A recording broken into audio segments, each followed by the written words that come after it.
Hi everyone, this is your biology class. I'm your teacher Seema Atreja. Students, in previous lecture we discussed the enzymes involved in rDNA biotechnology. In this video we are going to discuss the vectors. Vectors are nucleic acid, DNAs or RNAs which we would utilize to transfer a desired gene. And we want to see all the properties vector must utilize or show to transfer our desired gene. So first we will discuss the characteristic feature present in a vector.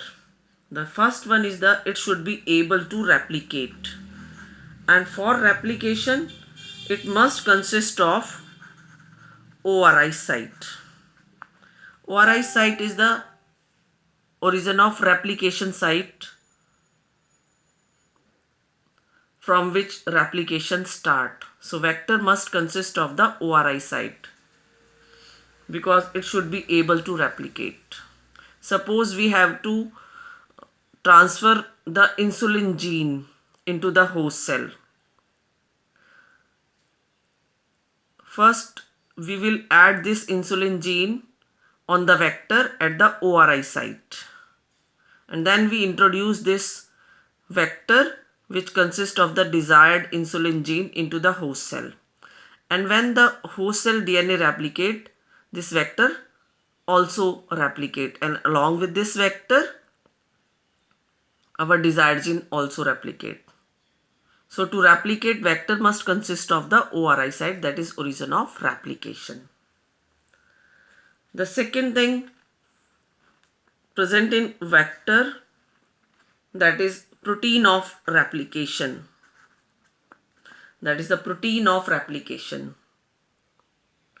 First, the protein of replication is bind on the ORI site. Then DNA polymerase recognize this protein of replication, and then DNA polymerase bind to the ORI site. Only then replication started. पहले protein of replication origin of replication site पर attach होगी, फिर DNA polymerase इसको recognise करेगा. Recognise करने के बाद DNA polymerase origin of replication site पर अटैच होगा और फिर रेप्लिकेशन स्टार्ट होगा. So for the start of the replication there must be protein of replication, जिसको कि डीएनए पॉलीमरेज रिकॉग्नाइज करके साइट ऑफ रेप्लिकेशन पर अटैच होता है. Third thing which is present, which should be present in vector, that is the selectable marker.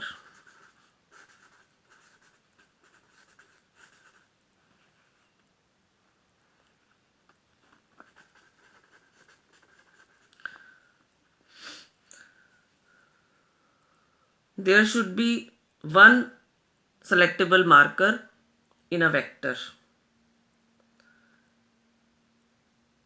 Selectable marker may be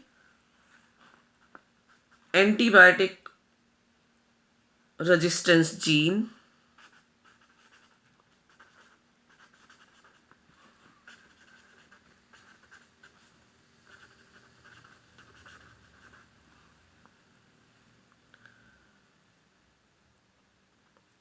antibiotic resistance gene may be ampicillin or tetracycline.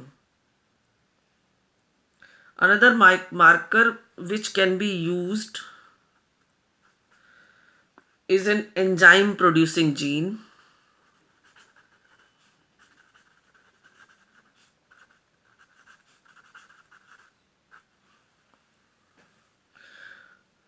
Normally LAC-Z gene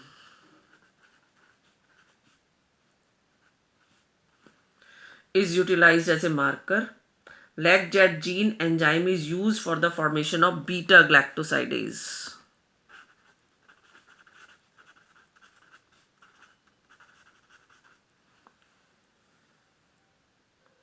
Marker is going to help us to identify and transformants, whether the desired gene has been introduced into the host cell or not.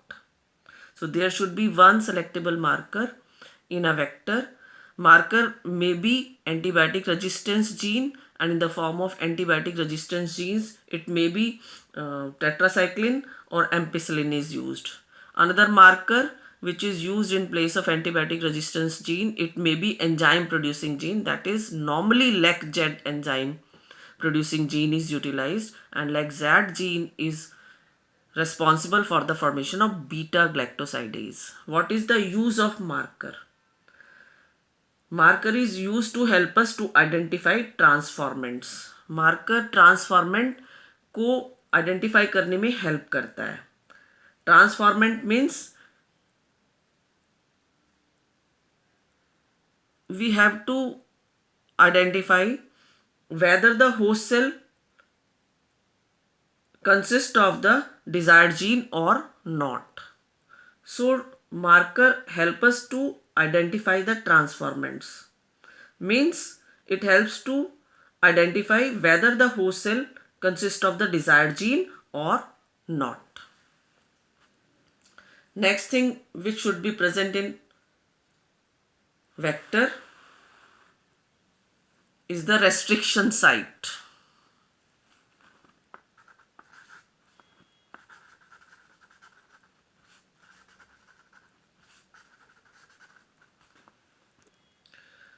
Restriction site, which is recognized by the endonuclease enzyme, and endonuclease enzyme cut the vector on this restriction site. There should be one restriction site in each vector.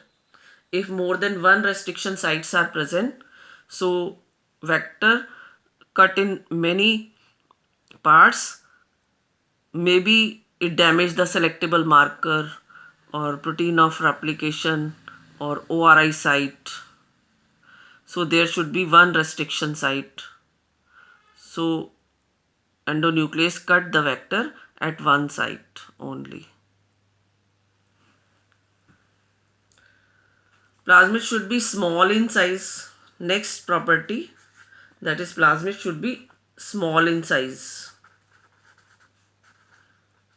So it would be easy for us to handle. The large size vector is not able to handle suitably. So vector should be small in size. Now we will discuss the various kinds of vectors which are used in introducing the desired gene into the host cell. The first such vector, that is PBR322. PBR322. First vector we are going to discuss here is the PBR322, which is a very important one. P means plasmid,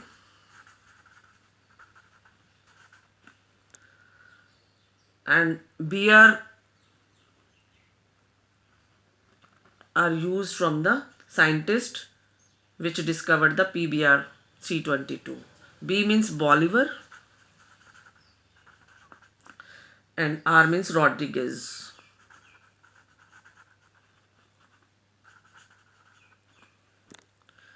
And 320 is the code given to plasmid PBR 322. PBR 322 is the first artificial cloning plasmid. It is the first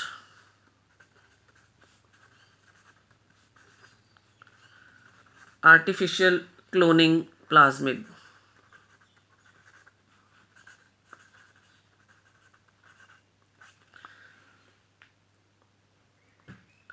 Now we are going to discuss the structure of PBR 322. I am going to draw the diagram of PBR 322 as it is present into the NCERT book.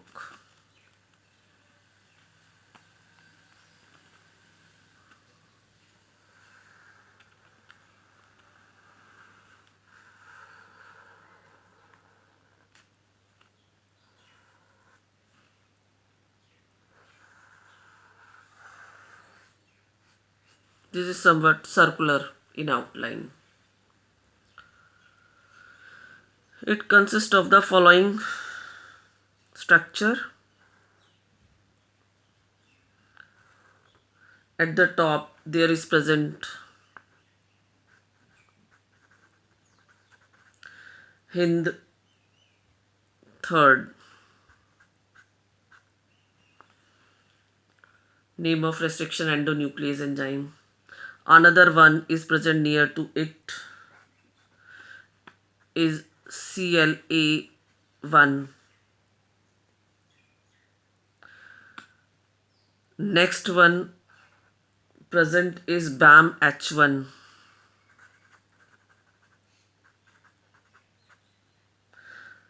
Next to BAMH1 there is present SOL1.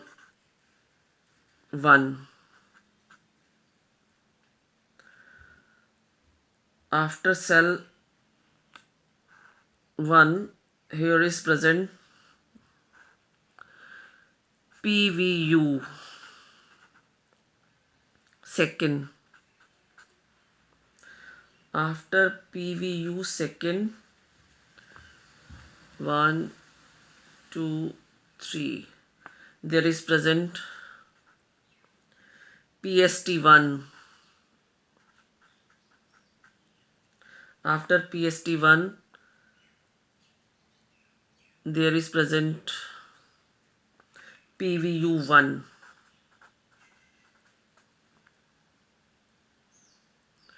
One more is present near to CLA1, that is ECOR1.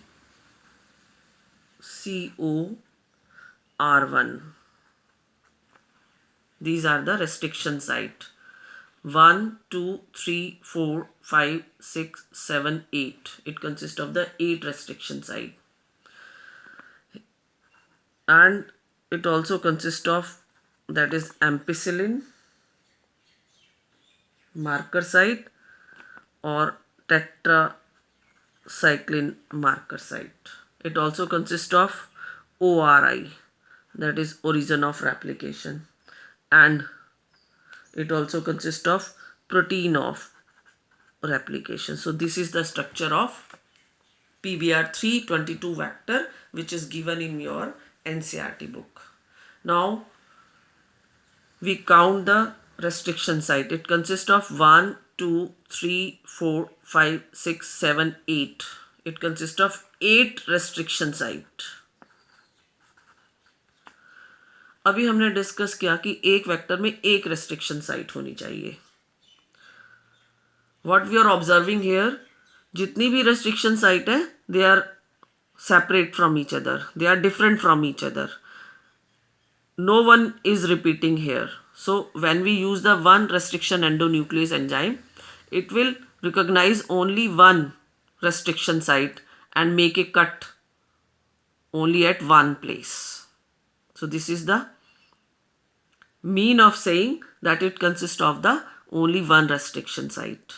जहाँ पर हम एक ही restriction endonuclease enzyme को use करेंगे तो restriction endonuclease enzyme सिर्फ एक ही restriction site को रिकॉग्नाइज करेगा और उसको कट करेगा. अगर एक ही रेस्ट्रिक्शन साइट यहाँ डुप्लीकेट में प्रेजेंट होती तो एंडोन्यूक्लियस रेस्ट्रिक्शन एंजाइम 2 जगह पर उसको कट करता. तो कोई भी रेस्ट्रिक्शन साइट जो है रिपीट नहीं हो रही है. तो जो भी एंडोन्यूक्लियस रेस्ट्रिक्शन एंजाइम हम यूज करेंगे वो इस प्लाज्मिड को सिर्फ एक ही प्लेस पर कट करेगा और उस कट प्लेस पर हम डिजायर्ड जीन को इंसर्ट कर सकते हैं. और क्या प्रेजेंट है इसमें, एक ORI प्रेजेंट है. One site that is origin of replication is there. It also consist of protein of replication. Protein of replication ORI site पर अटैच होगी. फिर DNA पॉलीमरेज इस प्रोटीन ऑफ रेप्लिकेशन को आइडेंटिफाई करके ओरिजिन ऑफ रेप्लिकेशन साइट पर attach होगा और replication start होगा. इसके साथ साथ it is also smaller in size. So it is a perfect vector which is utilised in the cloning plasmid. So it is a ideal vector. So it is the ideal vector. It consists of all the properties which we need in a vector.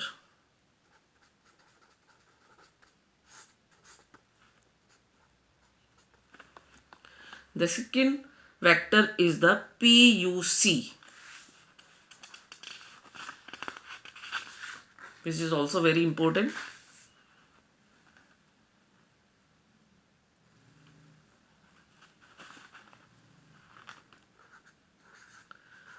PUC.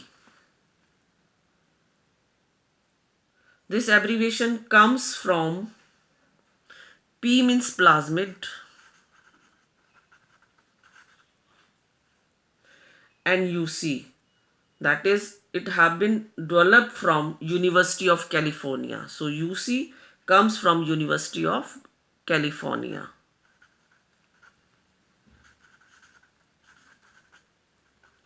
Where it is developed. And marker present in them is LAC-Z gene is used as a marker in place of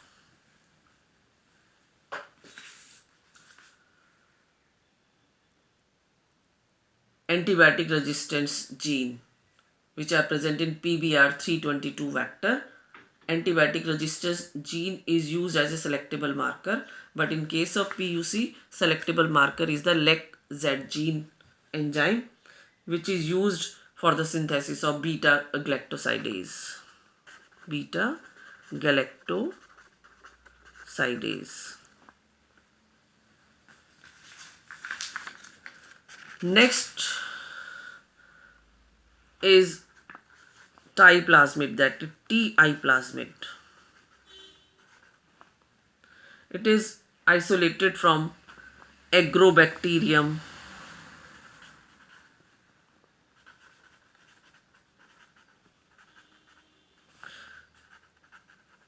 tumefacens.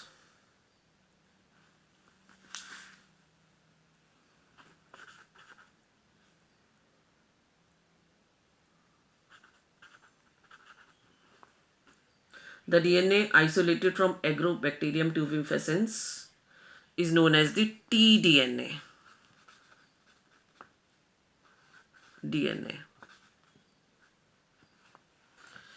The property of Ti plasmid, it introduces the uncontrolled cell division in the plant cell. And when we use this Ti plasmid as a vector, it can go and bind with host DNA itself. It can go and bind with host cell DNA. And the second advantage of using it, it stimulates that cell start division. If we want to introduce the cell division in a particular cell, we can use this Ti plasmid as a vector. It carry our desired gene, itself enter and bind with the host DNA, and also stimulate that cell start division. The one specification in using Ti plasmid, it work only in the plant cell. So host cell we used in case of Ti plasmid, it must be a plant cell. It works only in a plant cell. This is the limitation in using Ti plasmid. The another one which works same as the Ti plasmid is the RI, that is root inducing plasmid.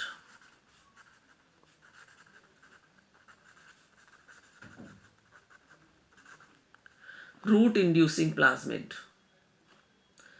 It is isolated from Agrobacterium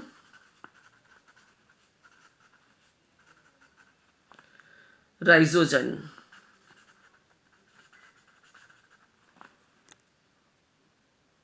Doing the same work as the Ti plasmid. The next one is the bacteriophages, which used as a vector. Bacteriophages. Three types of phages are used. The first one is the lambda phage. Second one is M13 phage. And the third one is retroviruses. Retroviruses are the viruses where genetic material is RNA. Retroviruses consist of the RNA as a genetic material. So these three types of bacteriophages used as a vector. The next one we are going to discuss here is the YAC, that is yeast artificial chromosome.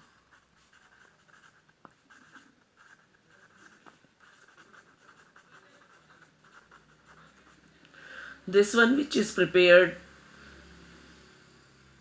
when the work on Human Genome Project is carrying out, and it is used in the whole Human Genome Project. The second one is the bacterial artificial chromosome. It is also prepared when the work on Human Genome Project is carrying out. Both YAC and BAC are prepared when the work on Human Genome Project is carrying out. But later on it was decided that it is YAC, yeast artificial chromosome, which is used in the whole Human Genome Project. The next one is artificially constructed by combining two things together, that is cosmid and phasmid. Cosmid is prepared by combining cos site with the plasmid. What are the cos site? As we already discussed in previous video, cos sites are the sticky ends. When the restriction endonuclease enzyme cut the specific sequence of palindromes in a manner and produces sticky ends or cos site, which are then unite with the plasmid, and cosmid is produced, which is used as a vector. The next one is the phasmid. And how is the phasmid prepared? It is used by combining genetic material of bacteriophage,